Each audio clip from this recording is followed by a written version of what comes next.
Sharon Cuneta, inamin na hindi nawala ang pagmamahal kay Gabby Concepcion kahit hiwalay na sila noon.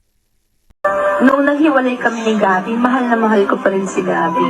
It was something I had to do, not something I wanted to do. And Gabby knows that. It's just, ang hirap lang ho. Alam niyo, kala niyo si Sharon Cuneta, porque may gastahan ang saya-saya. Pag uwi ko, napakalungkot ko. Hindi talaga maikakailang tumitibok pa rin ang puso ni megastar Sharon Cuneta tuwing napag-uusapan si Gabby Concepcion. Malalim kasi ang naging samahan ng dalawa at hindi maitatanggi na sobra ang intense na pinagdaanan ng kanilang relasyon. Sa isang video nga na kumalat sa social media, makikita nating nakapanayam ng isang host sina Sharon Cuneta at Gabby Concepcion sa kanilang comeback movie. Hiwalay na ang dalawa dito sa video, ngunit makikitang mahal na mahal pa rin ni Sharon Cuneta si Gabby Concepcion. Sa body language ng dalawa, tila kahit na umabot sa hiwalayan at masasakit na salita ang bunga ng kanilang pagmamahalan, ay makikita pa rin ang concern at deep connection nila. Kaya naman, hindi tuloy mapigilan kiligin ng kanilang mga solid supporters sa nasabing balita.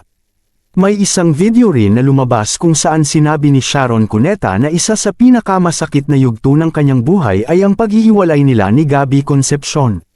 Sa nasabing video, emosyonal ang mata ni Sharon Cuneta at sinabi nitong akala ng mga tao na masaya siya dahil siya ang nag-iisang megastar.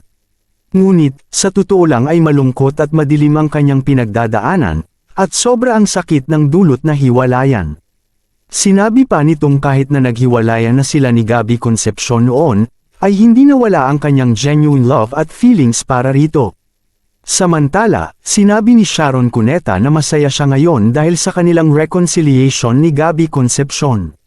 Para sa kanya, walang katumbas na pera o halaga ang ngiti at saya na nakita niya sa kanilang only daughter na si Casey Concepcion.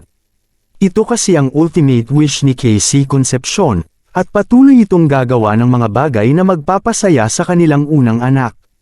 Sa ngayon, wish ni Gabby Concepcion at Sharon Cuneta, na maging successful ang kanilang upcoming movie at suportahan ito ng kanilang solid fans. Anong masasabi ninyo sa balitang ito? Maraming salamat.